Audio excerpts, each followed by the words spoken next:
My dad's ultimate revenge on an entitled family.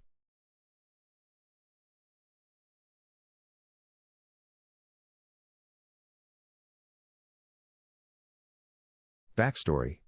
My dad is a high school assistant principal. It is currently his first year at a new school, and it is a much better school than the last one he was at, which was overpopulated, drug-filled, and many of the students there had to have free or reduced lunches. There were fights almost every week, and my dad had to suspend kids almost every day. His new school is much better. With just 2 incidents all year. One with an autistic kid who had an episode, and the one I am about to tell you find Redditors about. Cast. My dad, entitled girl, entitled mother, entitled brother, entitled sister, the bus driver, judge. Bus driver / school systems lawyer, the entitled mother's lawyer, my dad's principal, and the school cop. To clarify, any dialogue I might include will obviously not be 100% correct. The original incident took place about 2 months ago. I am not 100% sure what started it, but either the bus driver accidentally bumped into entitled girl while he was dropping her off, or he told off entitled girl for saying something rude, but she got pissed and texted entitled mom about it. Entitled mom came out of her home and started yelling at him, so he just drove off. The next morning, the bus driver went to pick up entitled girl, but when he got to her driveway, she wasn't there. Entitled mom, entitled brother, and entitled sister were. He opened the door to ask where entitled girl was, and that's when all 3 of them boarded the bus. Entitled girl is a junior, I think. Her older brother was around 22, and her older sister was in college. These people were all adults. And all 3 of them started screaming at the poor bus driver, threatening him, calling him slurs, and telling him off. The rest of the kids on the bus were expectedly scared. The moment the 3 of them got off of the bus driver sped away. The one thing the entitled family forgot to think about was the fact that there are 4 HD cameras equipped with audio sensors on every bus in our county. They caught everything. The poor dude got the rest of the kids to school, and went straight to the front office. My dad was pissed. He got the video feed from the bus, called his school cop who called some other cops, and had entitled mother arrested for malicious harassment, intimidation, trespassing, and a few other things. My dad's principal let my dad have control over the whole situation, because he knows my dad does not mess around with these kinds of things. So my dad helped bus driver get some revenge. First, he had entitled girl switch to a different bus route so she couldn't mess with the bus driver anymore. Then he had entitled brother, entitled sister, and entitled mother permanently banned from the school grounds. And then he gave the bus driver a month of paid time off. These were just petty revenge. But it doesn't end there. Working with their lawyer, my dad got statements from most of the kids who were on the bus, and they decided to press charges against only entitled mother and entitled brother, who had apparently been in the middle of a 6-month probationary period for a different crime, so he was essentially guaranteed jail time. Going into the trail, 6 weeks ago, nobody expected entitled mother to get any more jail time than a week, if that. My dad, his principal, and the school cop were all in the courthouse in case they needed to be called as witnesses. They were not. Their lawyer made his remarks and entitled mom's lawyer just tried to get her sentence reduced. He knew they were going to lose. The videos weren't even shown to the judge because there was so much other evidence. But the judge surprised everyone when he gave entitled mom a 30-day sentence. He made it very clear to her that she had threatened the life of a man, endangered kids, and trespassed on school property. For no reason besides that the bus driver had told off entitled girl, and that she should be punished accordingly. My dad and his principal were trying not to cheer. But that wasn't even the best part. Entitled brother skipped his trial. They were back-to-back trials, so there is no way he could have forgotten. The judge immediately issued a bench warrant for his arrest. He was caught the next day in entitled mother's house, and when brought in front of the judge, he was given a year in prison for breaking his probation, skipping his trial, and for the same charges as his mother. If that isn't pro-revenge, I don't know what is. As for entitled girl, she switched schools. My dad has told this story to almost everyone he knows, as he finds the, almost, instant karma hilarious. If he had a Reddit account, I'm sure he would have posted it everywhere. Thanks for reading. Avenged my father. Update. So according to a lot of people here, it seems like y'all think this could be a case of fraud or whatever. I talked with my baby daddy and he doesn't think it's a problem. There were instances where I signed things and he signed things, so he isn't even sure what signature of mine they needed. If legal action is taken against us, I suppose we will cross that bridge when we get there, but for now, redacted, can just enjoy their unsellable car. So, this started when my parents went to buy a new car from their favorite Dodge dealership. The dealership had recently changed hands, but all the salespeople, for the most part, were still there. They got all set up to buy the new car. Had a fantastic deal on the table. Asked to drive the car for the evening. Left their car that they were going to trade in as collateral. Well, they get back the next day and the deal had totally changed. The dealer said something about new deals that day changing the previous deal so they couldn't honor it. My dad was pissed. He stormed out of there screaming and cursing. Fast forward a few years to me and my baby daddy looking for a new car for him. My dad warns us not to go to a redacted dealer. They are scam artists and will not honor their word. Unfortunately in my town, this guy owns just about every major dealership in a 30-mile radius and all the biggest brands. So, baby daddy wants a Honda. So we just suck it up and drive to the nearest one which, unfortunately, is a redacted dealer. Things go well at first. The guy is friendly. He lets us test drive. Shows us all the cool features. We finally settle on one with upgraded features that's like $26K, but it's a holiday sale so it's down to $22K. We tell them we want to trade in my Nissan Juke, which is valued at $11K but I still owe $10K. That's where things go downhill. The first offer they have the audacity to only offer $7K. I'm like, hard pass. Goodbye. But they are like, wait. What if we pay off your car? Do we have a deal then? And the sales dude sticks out his hand like that will seal the deal. I refuse to shake it but accepted to see what they come up with. He comes back having raised the trade-in to $10K, but he also raised the price of the new car to the original price so we weren't saving any money in the end. When I pointed that out, he was like, what? No way. Like I was stupid or something. So we left. Because it was some shady business practices. If he had just been honest and upfront with me we probably would have bought that car. So we did a little research and tried to find a Honda dealership that wasn't a redacted dealer. We found one over an hour away that on Google just said Honda Cars of, suburb in another state. I do live relatively close to a state line in the USA. When we got there and lo and behold, there's redacted all over the windows and walls. I wanted to leave immediately but baby daddy didn't want to have wasted the gas, not to mention the babysitter time for our infant daughter. So we stayed. The first thing I said to the sales guy was, is this really a redacted dealership? It doesn't say that anywhere on Google. He was like, oh yeah, sorry. Anyway, what can I do for y'all? So I said, we are here to buy a car. This car, I described the car we picked out last time. Any color but red. We are trading in my Juke. Won't take less than what I owe on it. So they come at us with the $26K price tag and I'm like. The other dealer did $22K, and they said nope. So I said. Fine, buy. But baby daddy said.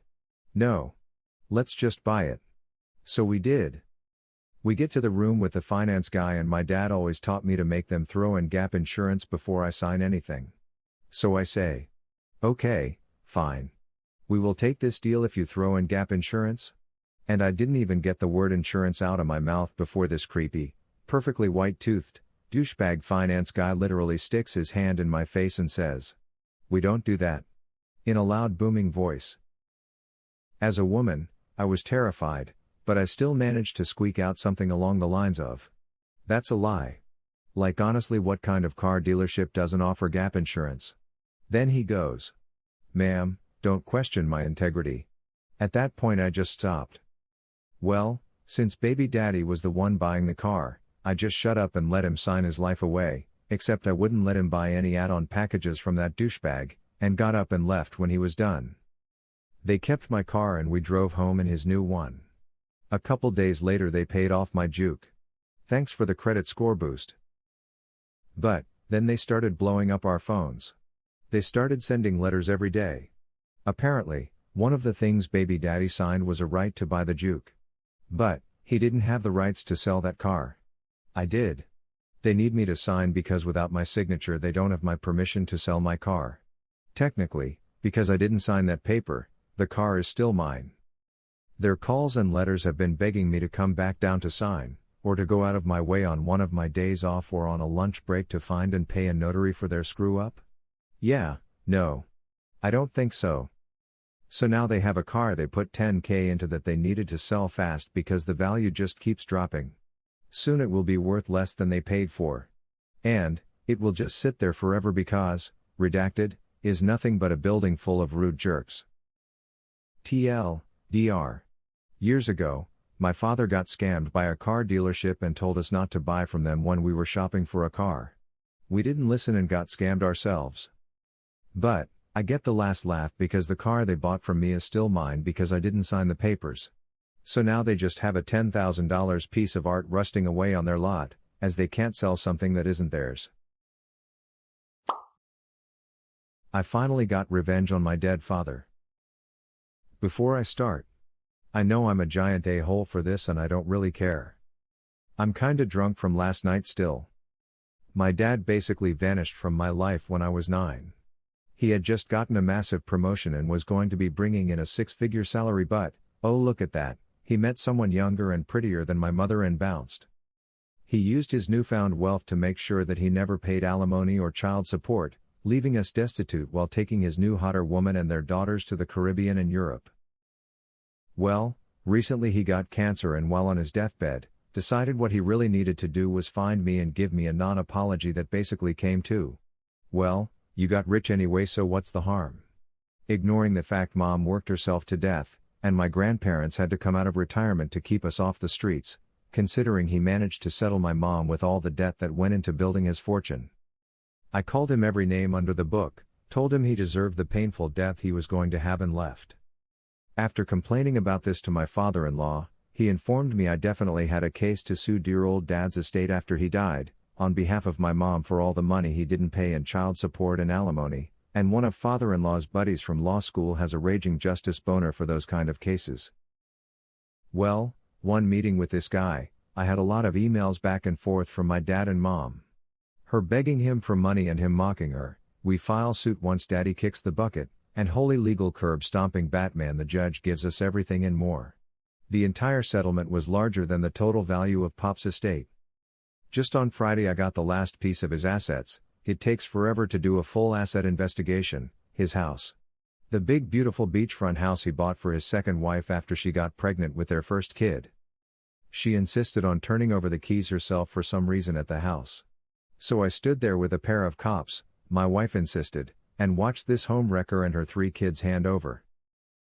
I then got to listen to her lecture me about how terrible I am, not arguing that point, for stealing her children's inheritance and stealing from a hard-working dead man. I stood there with a crap-eating grin and just told her, "Lady, I'm just a bad man getting revenge on a worse man." Took the keys and told them to get off my property. The one downside to all of this is my grandfather has been extremely unhappy with my crusade, saying that because of what happened I met and married the love of my life, I went to a great college for free, and he found a new career path he loves. How everyone forgot my mom couldn't take time off to see a doctor and died because she had to work every day is beyond me. I don't care. I hated what my dad did to us. He and that gold digger he married deserve at least a modicum of the fear and pain I lived with as a kid. Edit to add. All kids involved are early to mid-20s with a college education, so no destitute children were created in the telling of this story. Also, she trolls offspring all have not unsubstantial assets at their disposal. Daddy-o's estate would have just been one more 6-figure vacation for them. 2-part revenge. I'm not sure if this is pro enough for this sub, but here goes. I leave with about 11 people. My family of 4, my aunt, her husband, and 3 kids. My other aunt, and my grandma. It was a full house, so to say. A couple years ago, my mom was doing my hair, along with my best friend's hair, for a party we had later on that evening. My uncle, who's like a father to me, storms down the stairs to where I was and starts berating me in our native language. He's speaking so fast, I can barely understand what he's saying. After a few minutes of just sitting there shell-shocked, I figured it out. The cable bill came in and there were 3 charges for adult movies. He automatically thought it was me being the eldest in the house. My parents are called, and I'm being chastised by all of them. I'm instantly grounded, with a promise of a belting later on. I did get to go to the party though, only because my friend was meant to sleep over after the party. This happened on a Friday. The next week was stressful and a living hell. I wasn't allowed to hang with friends and whatnot, but I was allowed to stay after school till the late bus picked us up. That was my cool down time, my relaxing time. That got taken away. My parents are ultra-conservative and can sometimes be mean-spirited. My mother wouldn't speak to me, my uncle was still angry, and asked the kids to stay away from me, cause at this point I was collateral damage. I don't blame them. My family can be scary. The only person I had on my side was my aunt, the one with the husband and kids. She said she believed me when I said it wasn't me. To be honest, I do watch them. However, I'm not dumb enough to order it on demand, not once, not twice, but 3 damn times. Not bragging, but I'm much too smart for that. Hearing her say she was on my side spurred me into action. I called the cable company and asked them if it was possible to see which cable box a movie was ordered from. They told me yes. That I would need to get the serial numbers of the cable boxes, seeing as how they could only confirm or deny if that box was the culprit. Took me a full weekend to this. The bedrooms were hardly ever empty, so I had to be quick and undetected. After I got all of the numbers, I called the company back and lo and behold, the videos weren't ordered from my cable box, but rather, the one in the room right across from mine. My younger cousin, almost a brother, had let me take all of the blame for his BS. He'd even come up to me and told me everything was gonna be okay. Bull freaking crap. Okay, for him maybe. I was freaking livid at that point. I wanted to go down there and beat him to a pulp. But I didn't. The weekend was a day away. The whole family would be there. I wait till then. I was home half an hour earlier than him. I was seated when he opened up the front door. He smiled and greeted me, and the smile I gave him back must have told him that the gig was up. He was busted. I told him that I knew, but I wasn't gonna tell the parents. He was. He had till Sunday night. Chalking back tears, he told me that he was sorry, and that he would confess. I waited, and waited. Nothing.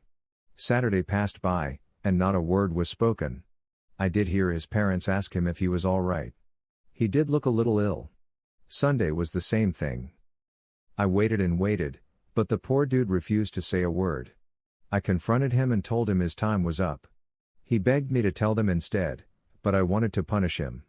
He made his bed, and by God's was I going to help tuck him in. He still refused to say anything, so I called down my mother, told her that he has something to tell her. You see, my mother was the most feared adult in the house. She comes down looking confused, but willing to listen. I tell her that he's got something very important to tell her, and I walk away. I go into the other room and 45 seconds later, I hear a very shocked and angry. What? Part of me feels bad, but not that much. My mother is angry, she's shocked, and she's embarrassed. You see, a day before I found out who the culprit was, we had gotten in an argument. Her, my uncle, and I. The two of them had been pestering and nagging at me to confess. Fed up, I asked my uncle. Why not ask your son to?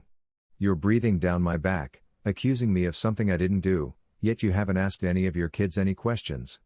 That earned me a few choices of words that would make a hoe working the corners blush. That's the day I started losing respect for him. Anyway, back to the moment of truth. Uncle comes strutting into the living room, looking at me with a smug smile on his face, thinking that I had finally caved and was ready to confess. And boy was he wrong. I've never seen a black man go so red, so fast. He was furious. All his anger and embarrassment was thrown at my cousin full force. In the end, my cousin got a spanking. And he was grounded. His telly was taken from him, and to this day, almost 5 years later, he's not allowed to watch telly. Oh wait. Don't go. There's more. Fast forward to August 2019. The whole family is taking a trip to Canada, but my aunt is having some issues.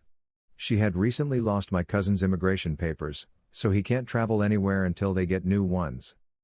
Her two other kids don't even have passports, and she only had enough money for one of them. She was planning on taking my little cousin, Jane, and leaving the two boys, James, cousin of this story, and Jake, middle child, at home with the grandmas. Although I really can't afford it, I offer to pay Jake's passport. Why? So James can stay home all alone with grandma. The whole family will be on vacation, except that little prick.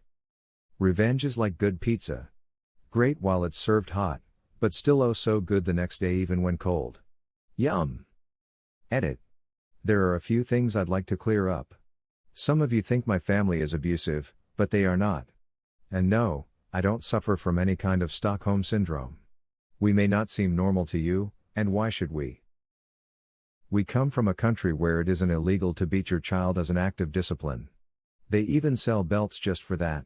But I can assure you that my family has never hit us without cause, and even then, at least for my mother, her hits are louder than they are painful.